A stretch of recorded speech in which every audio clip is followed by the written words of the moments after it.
আমি ক্লাস 4 থেকে থিয়েটারের সাথে যুক্ত ছিলাম। আচ্ছা। কলকাতাতেই থিয়েটার করতাম আমি। আচ্ছা আচ্ছা। এবং সেই থিয়েটার করতে করতে আস্তে আস্তে এবার উন্নতি এটা বলে। হ্যাঁ। তারপরে বিভিন্ন অভিনয়ের ইনস্টিটিউটে ভর্তি হই টালিগঞ্জে। এবার সেইখান থেকেই আর কি চান্স বিভিন্ন আচ্ছা। জায়গায় পোর্টফোলিও ছাড়া হয়।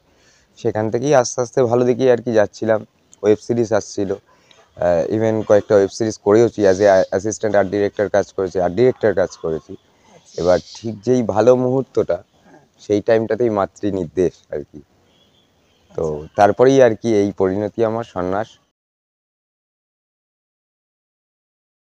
নমস্কার বন্ধুরা, আবারও একবার স্বাগত জানাই আমার সকল দর্শক বন্ধুকে। আজকে আমি এসেছি পূর্ব বর্ধমানের শক্তিগড় স্টেশন সংলগ্ন দক্ষিণা বাজার তামলিপুকুর পাড় দণ্ডী সন্ন্যাসী স্বামী গোপেশানন্দ তীর্থ মহারাজের গৃহমন্দির এবং তার সাথে বর্ধমানের মহারাজার প্রতিষ্ঠিত কোষ্ঠী পাথরের দক্ষিণা কালী মন্দির এবং বর্ধমানের মহারানীর প্রতিষ্ঠিত কোষ্ঠী পাথরের শিব মন্দির। তো এই দণ্ডী সন্ন্যাসী গোপেশানন্দ তীর্থ মহারাজ এবং বর্ধমানের মহারাজার প্রতিষ্ঠিত দক্ষিণা কালী মন্দির এবং মহারানীর প্রতিষ্ঠিত কোষ্ঠী পাথরের শিব মন্দিরের উপর একটি প্রতিবেদন আজ আপনাদের সামনে তুলে ধরতে চলেছি। প্রতিবেদনটি দেখুন, আশা করি ভালো লাগবে। আর ভালো লাগলে লাইক করবেন, বন্ধুদের কাছে শেয়ার করবেন, কমেন্ট করবেন কেমন লাগলো এবং সাবস্ক্রাইব করবেন। আর নোটিফিকেশনের জন্য বেল বাটনটা অন করে দেবেন। তো তাহলে চলুন যাওয়া যাক দণ্ডী সন্ন্যাসীর গৃহমন্দিরে। তো এই মুহূর্তে আছে আমি পূর্ব বর্ধমানের শক্তিগড় স্টেশনে। এই শক্তিগড় স্টেশনের 2 নম্বর প্ল্যাটফর্মে নেমে ডান দিকে বাইরে বেরিয়ে দক্ষিণ বাজার তামলিপুকুর পাড় দণ্ডী সন্ন্যাসীর গৃহমন্দিরে।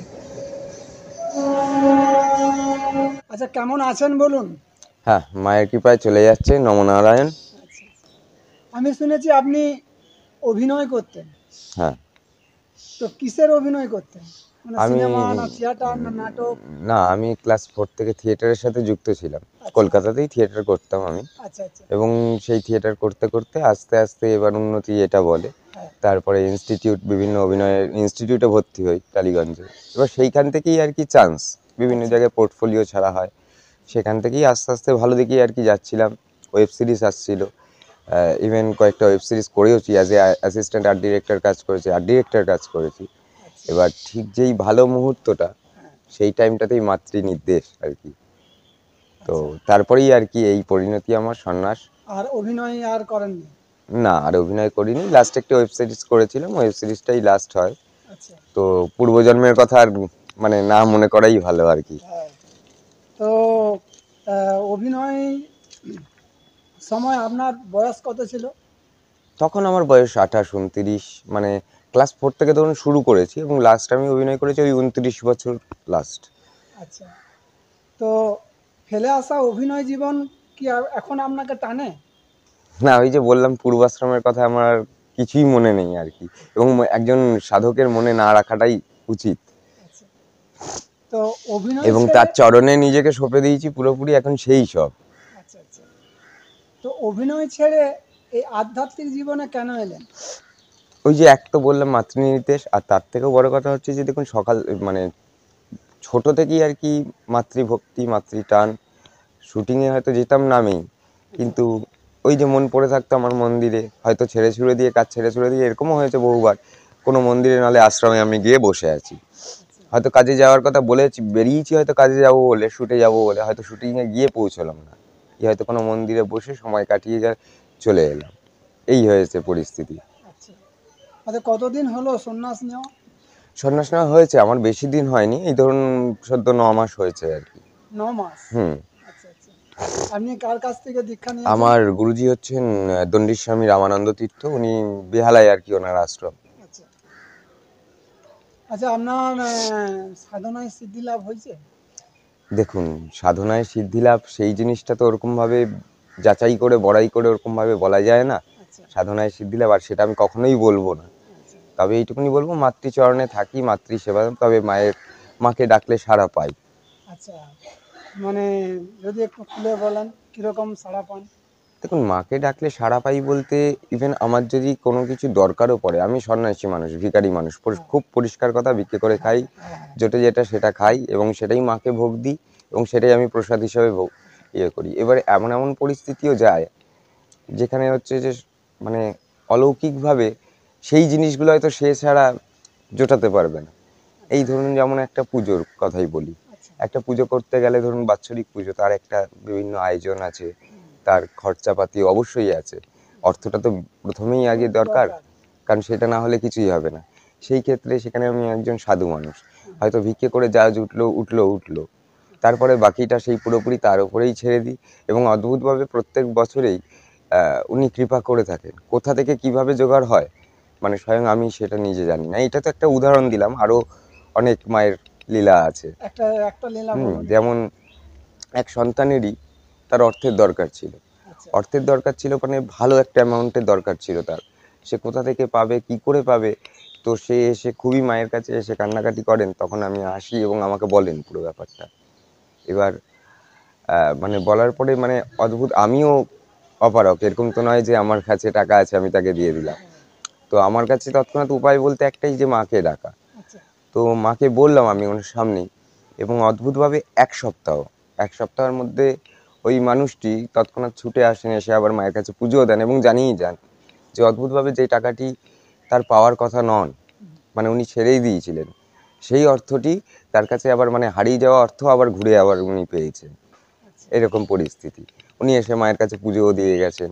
এইরকমই আর কি ছোট ছোট আর কি লীলা খেলা আপনাকে একটা বললাম আর কি। এরকম তো মাকে প্রচুর এমনি আছে।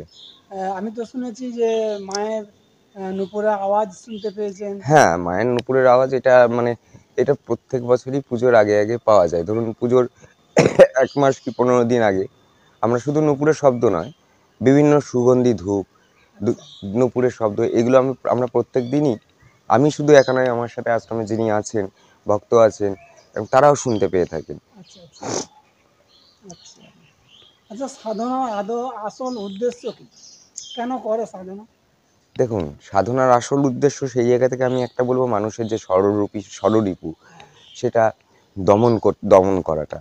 সেটা তো দমন সবাই করতে পারে না এবং সেটাই সাধনার মধ্যে দিয়ে এবং বিশেষ করে মা বগলামুখী এবং সেই ষড়রিপুর মধ্যে দমন করার জন্য এবং মোক্ষ আর লাভ, এই দুটো জিনিস পাওয়ার জন্য কিন্তু স্বয়ং শ্রীকৃষ্ণও কিন্তু মা বগলামুখী শরণাপন্ন হয়েছিলেন। সুতরাং সাধনা ষড়রিপু দমন করতে গেলে এবং বলুন মোক্ষ বলুন, মেন যে প্রাপ্তি আমাদের, সেটা পাওয়ার জন্য অবশ্যই মা বগলামুখী শরণাপন্ন হওয়াটা আবশ্যক। তো তো এর জন্য কি সন্ন্যাস নিতেই হবে? কেননা ঠাকুর রামকৃষ্ণ পরমহংসদেব বলেছিলেন যে সংসারে থেকেও সাধনা করা যায়। অবশ্যই দেখুন, সংসারে থেকে তো সাধনা করাই যায় এবং সংসার হচ্ছে মানে উনি বলেও গেছেন যে সংসার হচ্ছে সব থেকে বড় ধর্ম। কিন্তু দেখুন, সংসারে থাকতে গেলেও না কিছু বাছবিচার মেনে চলতে হয়। যতই বলেন না কেন, সংসারে কিছু বাছবিচার আছে এবং সংসারের একটা বেড়াজাল আছে নির্দিষ্ট, যেটা সন্ন্যাস ধর্মে নেই বেড়াজাল। মানে আমি সন্ন্যাস নিলাম মানে আমি এখন উন্মুক্ত, আমি এখন সম্পূর্ণ মহামায়া, আচ্ছা, আচ্ছা, আমি মানে পুরোপুরি নিজেকে তার চরণে সঁপে দিয়েছি। এখানে না আছে আমার কোনো গার্জেন, আমার গার্জেন বলতে এখন উনি। আচ্ছা। এবং সংসারে করতে গেলে, সংসারে থাকতে গেলে সেখানে গার্জেন থাকছে, একটা বেড়াজাল, কোনো না কোনোভাবে বেড়াজালে জড়িয়ে পড়তেই হয়। সেটাই হচ্ছে ব্যাপার। আচ্ছা, গৃহে থেকে হ্যাঁ, পরম প্রাপ্তি এই সাধনায় পাওয়া যায়? দেখুন, গৃহে থেকে ওই যে বললাম কোথাও না গিয়ে একটা জায়গায় গিয়ে বাত সারে। এবার আমি বলবো না যে গৃহে থেকে সাধনা করা যায় না, অবশ্যই গৃহে থেকে সাধনা করা যায়, কিন্তু তারপরেও ওই কোথাও একটা গিয়ে বেড়াজালে সেই আবদ্ধ পড়ে থাকতেই হয়। এইটাই হচ্ছে ব্যাপার। আচ্ছা, এটা মায়ের মন্দির সম্পর্কে কিছু বলুন। আমাদের মায়ের নাম হচ্ছে যোগেশ্বরী এবং এনার প্রায় হয়ে গেল 15 বছর ধরে মায়ের পুজো হচ্ছে। আচ্ছা, এটা আমার মানে সন্ন্যাস জীবনের আগে থেকেই মায়ের পুজো হচ্ছে, মা এসছেন। বলতে পারেন ছোটবেলাতেই মা স্বপ্নাদেশে এসেছেন, মায়ের নির্দেশে পুজো হয় এবং মায়ের পুজো হয় হচ্ছে ফলহারিণী পুজোর দিন। এবং এই বাঁশ, মায়ের যে কাঠামো তৈরি করতে একটি বাঁশ পাওয়া যায়, আচ্ছা, সেই বাঁশটি মা প্রত্যেক বছর স্বপ্নাদেশ দেন। সেই বাঁশটি কোথা থেকে পাওয়া যাবে, কোন বাঁশঝাড় থেকে পাওয়া যাবে, সেটা আমরা নিজেরাও জানি না। মায়ের নির্দেশ দেন, ইঙ্গিত দেন, সেই বাঁশঝাড় থেকে গিয়ে সেই বাঁশ আমরা খুঁজে খুঁজে নিয়ে আসি। সেই বাঁশের 1 সপ্তাহ পুজো হয়। পুজো হওয়ার পরে সেই বাঁশ থেকে মায়ের কাঠামো তৈরি হয়ে মায়ের মূর্তি প্রতিমা তৈরি হয়। আচ্ছা, আগামী দিনে মায়ের মন্দির করবেন এরকম কোনো পরিকল্পনা? অবশ্যই আমার ট্রাস্ট হয়ে গেছে। এবার দেখুন সন্ন্যাস মানুষ, এবার আমার তো অবশ্যই জোগাড় করতে একটু তো সময়, গচ্ছিত টাকা তো আর নেই, ফান্ড জমিয়ে আর কি সেটা করতে হয়। হ্যাঁ। তো এবার ট্রাস্ট হয়ে গেছে, এবার এই আশ্রমের কাজেও হাত দিয়েছি, এবার আস্তে আস্তে আশ্রমের কাজ তৈরি হচ্ছে আর কি, এবার হতে যতটুকুনি আর কি সময় লাগে। আচ্ছা, এখানে কি আর এমনি কোনো ওষুধপত্র দেওয়া হয়? না, ওষুধপত্র বলতে যা কিছুই সব মায়ের লীলা, এখানে ওষুধপত্র বলে কিছু না। তবে হ্যাঁ, একটা কথা, যে যার যাই সমস্যা হোক না কেন, যত বড়ই সমস্যা হোক না কেন, মা বগলামুখীর কাছে পুজো দিয়ে তারা ফল পেয়েছে, আচ্ছা, এই হচ্ছে আর ব্যাপার। এছাড়া এমনি মাদুলি তাবিজ না কবজ না এসবের না কিছু না দেওয়া না হয়? না না না, একদমই না, সেসব দেওয়া হয় না। আচ্ছা, আপনার নামটা আমার কাছে সব থেকে বড় ওষুধ হচ্ছে ওইটাই, মা বগলামুখীর কাছে পুজো দিয়ে তারা তৎক্ষণাৎ, মানে এইটুকুনি বলতে পারি, কেউ নিরাশ হয়ে ফিরে যাবেন না। আচ্ছা, আচ্ছা। আমার নাম হচ্ছে গোপেশানন্দ তীর্থ, দণ্ডিস্বামী গোপেশানন্দ তীর্থ। আচ্ছা, আপনার সাথে যদি কেউ ফোনে যোগাযোগ করতে চায় তার ফোন নাম্বারটা বলা যাবে? অবশ্যই অবশ্যই, একটু যদি বলেন। আমার নাম্বার হচ্ছে 8944 929 764। আচ্ছা, স্বামীজি সশ্রদ্ধ প্রণাম আমারও। নারায়ণ, ভালো থাকবেন।